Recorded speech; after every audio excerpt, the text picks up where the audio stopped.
And good morning, Hoosier fans, and welcome to a victorious edition of Hoosier Morning After. This is Hoosier Morning After Minnesota. Your Hoosiers defeated Minnesota 67-72. Hoosiers improved to 19-11 on the season, 9-10 in Big Ten play. Still right below that great line that we want to be above to get a Wednesday bye, and a few things that need to happen, and Hoosiers may get that for the Big Ten tournament. Michigan, I believe, Purdue losing, Michigan losing, different things like that. It's close. It could be a possibility, but a few things have to go right. Anyways, looking at this game, great game. Ups, downs, all arounds, but a great game to look at because the Hoosiers looked aggressive again. That's the great thing that's been carrying over recently from this team is a great sense of effort. Been very happy that I have not had to call into question this team's effort of recent. They've looked engaged. Overall, again, there's going to be some players that are going to be down different games, but overall they look engaged. They looked locked in where you want to be at this time of year as far as effort-wise. Some things are still obviously not there and get a little aggravating. 3-point shooting was a little bit of a struggle, to talk a few negatives. Felt like we took most of them in rhythm. There were a few out of rhythm that we took, a few early on ones. Devontae's one comes to mind in the second half. I understand why he took it, though, because and the crowd was up, cheering, going crazy, and had he hit that one, the roof would have blown off of Assembly Hall easily. He was looking to kind of ignite something at that point, and again, that's just part of Devontae's game. He's gonna take those crazy ones. He's gonna, and we have to gamble with that. I'm willing to gamble with that to a degree, because like I said, if he made that, it would have been crazy boost and might have been the chance to really put away Minnesota at that point. But a lot of credit goes to Minnesota because IU would push it out, and like we did at getting it to a 10-point lead, we'd get it to an 8-point lead, things like that, and then Minnesota would push back in there. They stayed in the fight. Oturu is an amazing player. He definitely could easily go top 10 in this coming draft. He's a big player. Very mobile for his size. Definitely created some issues for our big guys as far as matchup-wise. And I think was a main reason to why we didn't see much of Race. And what we did see of Race was a little bit challenged. We've talked about games where Joey Brunk of recent has had troubles because of matchup issues. Matchups have been a problem for him, and I think this was just a bad matchup for Race Thompson, just because Oturu, while Race can handle those little bit more mobile bigs, Oturu was just a little bit more physical and taller than Race, and Race had troubles with that and couldn't handle that. And then on the offensive side, he looked timid to a degree on the offensive side. There was a time or two where he got the ball a little bit farther from the block, a little bit farther from where his comfort zone is, and he just actively wasn't looking like he was going to try to get in there. And what shot he did get just didn't look clean, didn't look confident, didn't have that confidence behind him.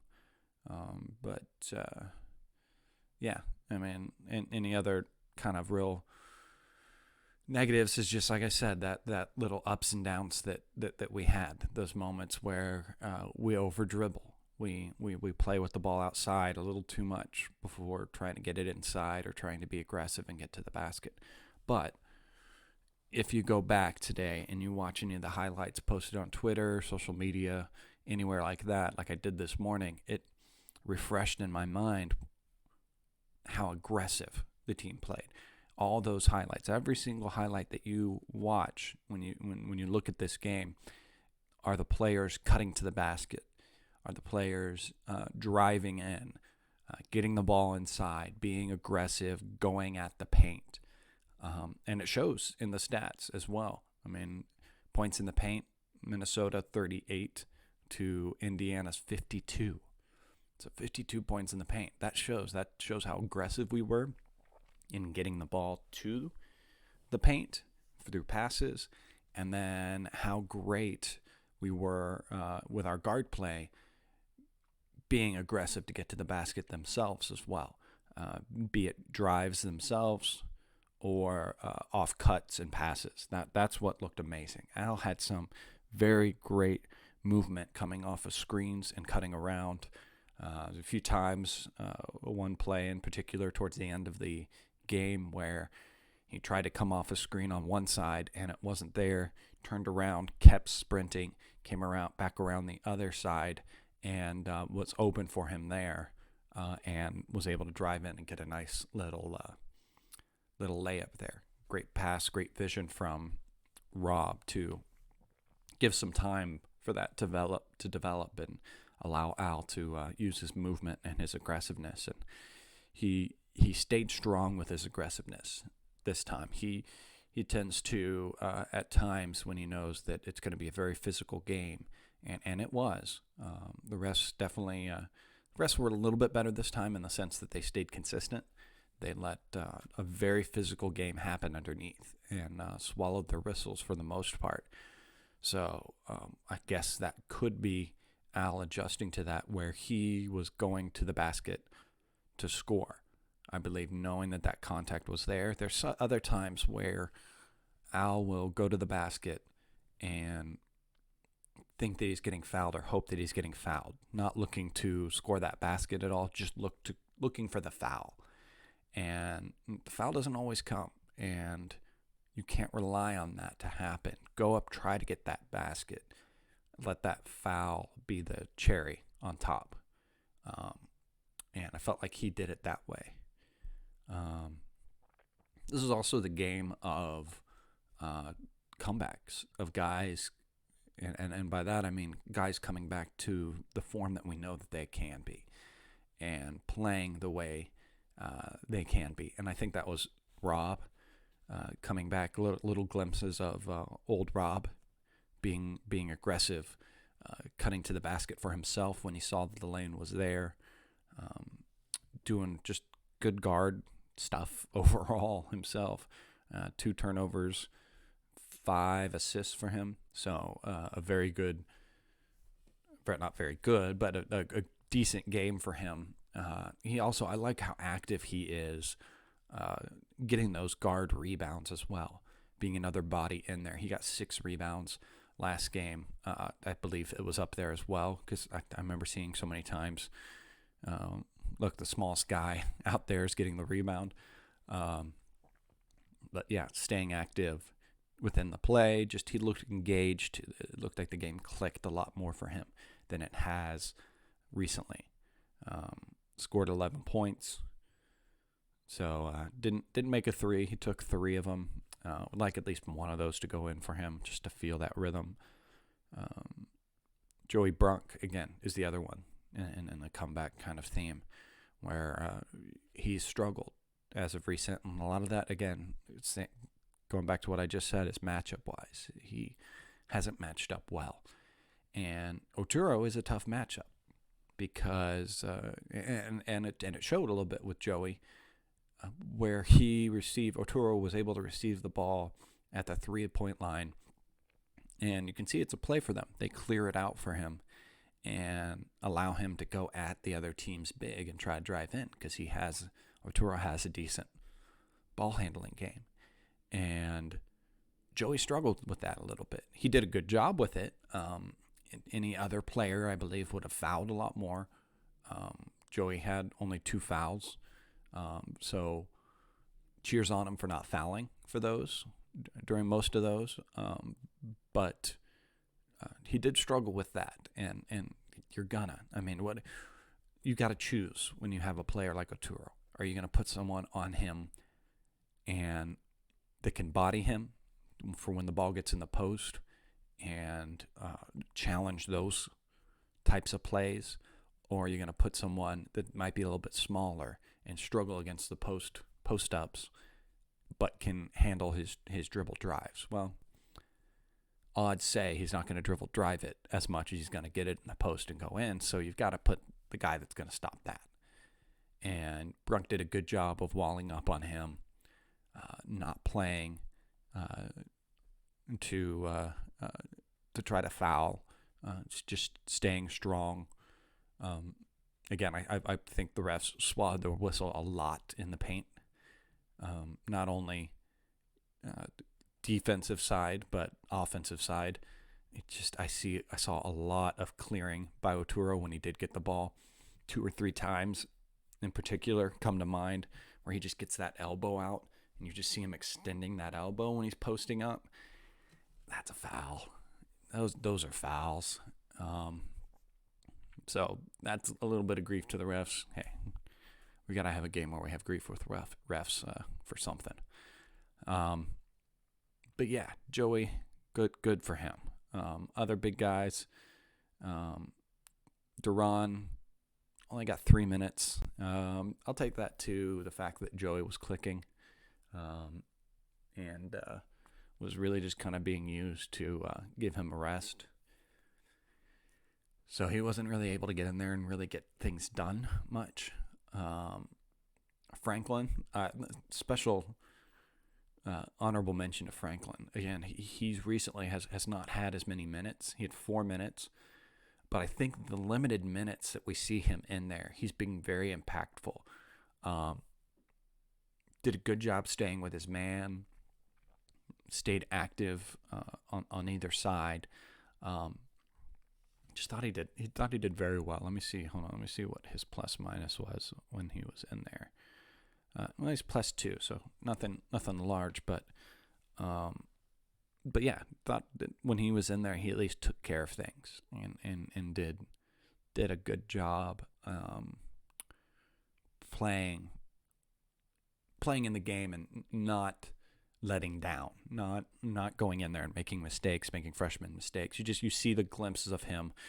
He had that steal or fast break where he had great decision making, and that's what you want to see out of your freshmen that you're trying to test the waters with and give just little experience, especially when other players need to draw those minutes. Al would probably get my MVP, close to Brunk. I don't know. It's tough to say. I enjoy seeing Al play aggressive like he did, and when he can do that, good things happen for IU. And if he can develop and get a little bit more sure-footed with that, and then also he's very good at 3-point shooter already. I mean, statistically, if you look back at it, he doesn't take as many, but he was 2 for 4 on this game, so he's 50%. So he was our best 3-point shooter tonight. If he gets a little bit more of those, and if he develops that shot a little more in the off season, it's going to do wonders for his screening game, his driving game that he does, because guys are going to have to honor that. And so I look forward to good things next year for Al. Excited to see that. Justin had a decent game. Defensively, he did a pretty good job. There was a play or two where I saw those Justin kind of checkouts where like he would miss something on offense. There's a play in particular where he tried to kind of do a little post hook shot and missed it or something. And I don't know if he was pouting because he thought he got fouled or what, but he did not get back on defense quick enough. His man did sprint back on defense, and his man got a 3-pointer. So that was a little frustrating. There's a 5-point swing there because you weren't aggressive enough to score that basket, or you took an ill-advised shot and then you pouted and team went down and scored a 3. So much of Justin's game can be mental, and he can do well if he gets active early and gets engaged and engaged himself into the game. But he can also then have those moments where he kind of mentally checks out for a moment or something. And he needs to improve those. But overall, I think he has to play the minutes that he does because he gives us so much defensively, and also just from a physicality standpoint and athleticism, just to have that type of player there for those loose balls, for the rebounds and putbacks. You got to have that. So Jerome Hunter played 10 minutes, didn't get a single shot. I wish we would have kind of looked for him to at least let him have something. Just finished with 2 turnovers. That's the only stat line he has. Thought he did a little bit better defensively, at least, sticking with his man, not allowing him to drive around him. Defense overall was a lot better. We're still guards and all around, just leaving those lanes, letting the other team drive through, letting too many straight line drives to the basket happen. We have to shut that down. And if so, we even maybe our bigs. I don't see our bigs come over to help with that. We need to get our bigs to maybe try to step in more and draw some charges. I don't know, maybe that's in Archie's gameplay defensively wise. He doesn't want to risk that coming off their guy and having the drop pass, or guy stepping too late and getting the blocking foul. But yeah, it gets frustrating to see that, to see the other team able to do that at will almost to this team. So we need to get a little bit better at those. But again, overall, love the great effort. Loved the just aggressiveness to get to the basket from our guards. Guards definitely picked it up. Need to continue this kind of play. Keep this going forward. This is a great time to have this effort and continued intensity from this team at the end of the season. This is the time that we need it moving into the Big Ten tournament and what could possibly be for us moving forward. Things look good, and it's there for us to win it. I was trying to see more stuff on social media. Maybe you can let me know if you were there at the game in the comments. It looked like it was a low attendance game, and that's disappointing. We need to show up for this game on Saturday. Sunday evening game wasn't too late, or Wednesday evening game wasn't too late.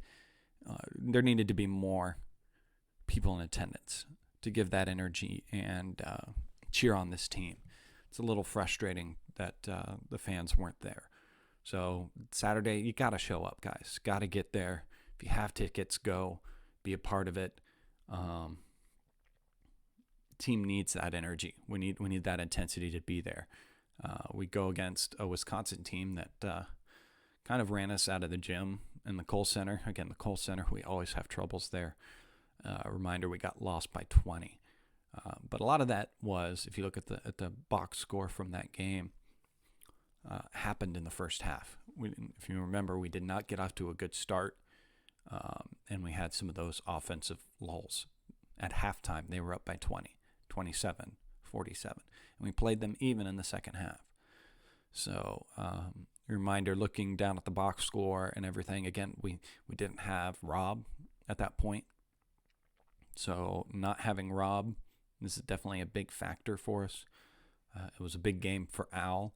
Al was our leading scorer at 17, which is good since he's right now playing really well.